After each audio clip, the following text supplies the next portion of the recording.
10 days before Christmas Day. On the 10th day of Christmas, my true love sent to me. Today, please don't forget, our true love is sending us His only begotten Son. And that's what Christmas is all about. Thank you for your love and sacrifice coming here every Sunday or attending a Sunday online Mass wherever you are to say thank you to the Lord. 10 days. Just want to ask you a very simple question. What did Adam say to Eve on the day before Christmas? Anong sinabi ni Adam kay Eva nung araw bago magpasko? You know what he said? He looked at Eve and said, "It's Christmas Eve." Mga kapatid, for some people, it's Christmas. Wala lang. Walang ka-feeling. Pasko na. Oh, that's all. Factual cold. Ganun bang feeling mo at this point? Maybe because you're focusing on the wrong things. Wala namang feeling, Father, kasi wala pa yung Christmas spirit. Parang walang Christmas spirit this year, Father. Inahanap mo kasi yung Christmas spirit outside you. Christmas spirit comes from here. For some people, anong Pasko?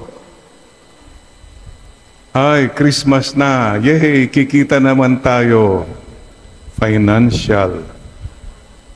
Or, Christmas na, wala tayong pera. Anong manangyayari sa atin? You're looking at it from the financial point of view.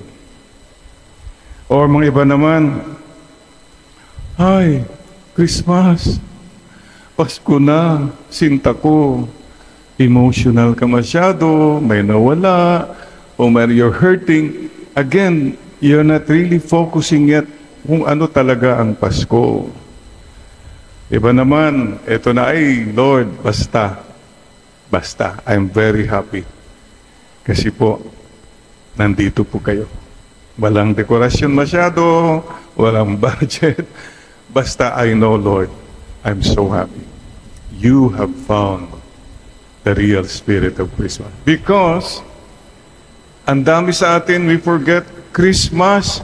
It's a celebration. Christmas celebration. Happy birthday. It's a celebration of a birthday. Nakafocus ka sa celebration, nakalimutan mo yung celebrant, Jesus. Pati si Santa Claus, yun na lang naging barkada mo, nakalimutan mo na naman yung talagang celebrant. Maybe ikaw, nakafocus ka sa dekorasyon. Dinedekorasyonan mo lahat. Pero nakalimutan mo, mas importante sana yung conversion. I know of some people who decorate their homes, thousands. Para Christmas feeling, Father. Yeah, okay, but baka naman importante, conversion. That's what Christmas is all about. Noche Buena, stress ka na, galit ka na, ang dami kang preparasyon sa Noche Buena. Siguro mas maganda, magpakain ka sa iba. I know some families, they go to different places, magdala lang ng biscuit, fruits. Many people give, thank you very much. That's what Christmas is all about. And for some people, other Christmas vacation, staycation, punta kami kung saan-saan. Vacation ka ng vacation, mag-conversation na lang kayong pamilya. You talk to each other. Then Christmas happens. So sisters and brothers, I have 3 questions. Number 1 question, handa ka na ba? Tanungin mo yung katabi mo, handa ka na ba? Kumusta ang iyong dekorasyon? May gifts ka na ba? Check. Noche Buena, mayroon na rin. Check. So, externals, some more, some less. But that's not the most important thing. You know that. Bakit? Kung wala bang dekorasyon, gifts, gano'n, wala nang Pasko. Eh, kung gano'n lang ang Pasko, di mayayaman lang magkakapasko. That's not true then. So the second question is this. Ganda. Ganda ka na ba? Tignan mo nga yung katabi mo, tanongin mo, ganda ka na ba? Yun.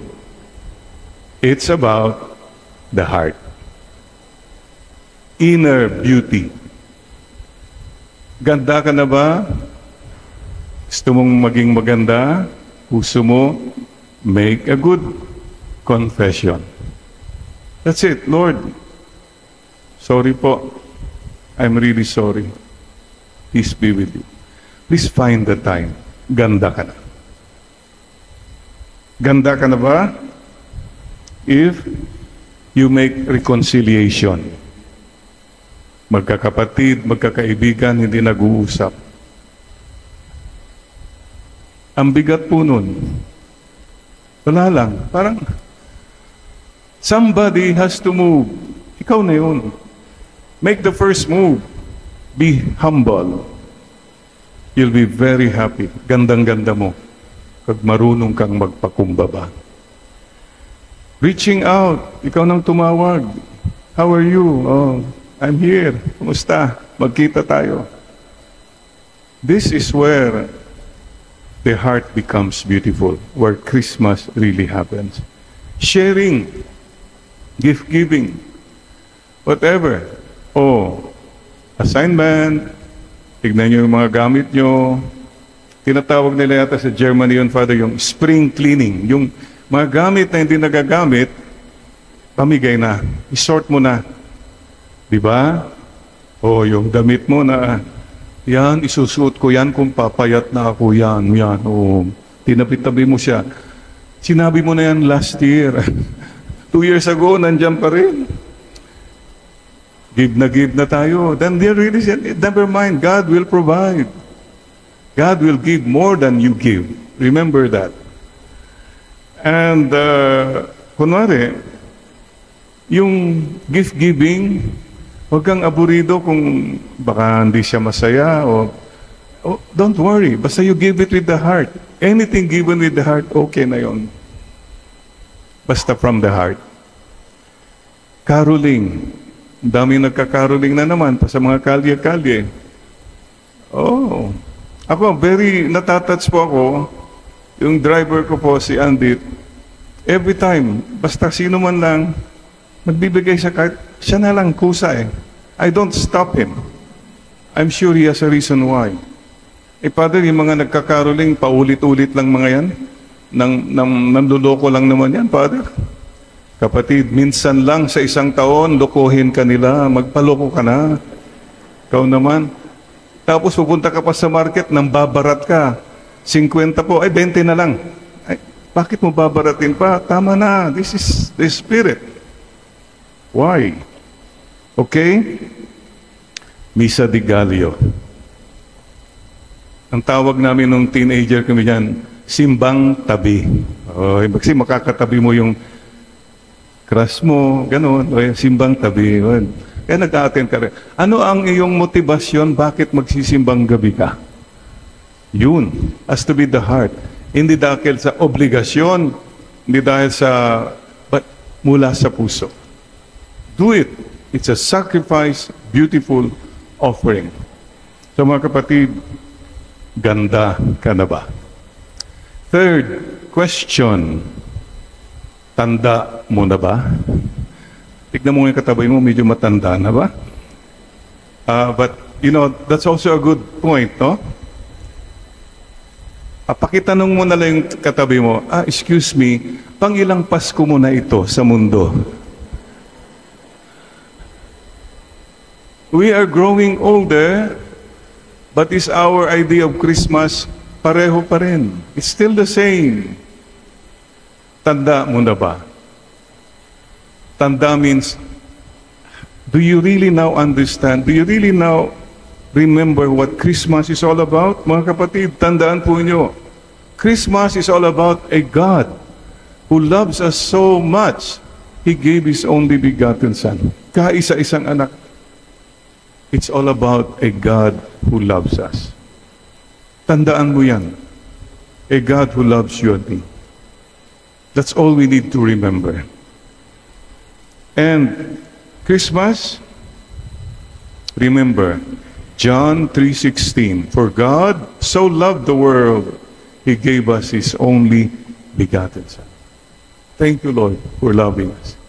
Big heart, di ba? The big heart came to our human hearts. And tanda mo ba what He was telling us? Love one another. Magmahalan kayo. This world, so full of wars, so full of violence, sana makinig to the Christmas message, to the greatest story ever told about a God who loves us and who wants us to love each other.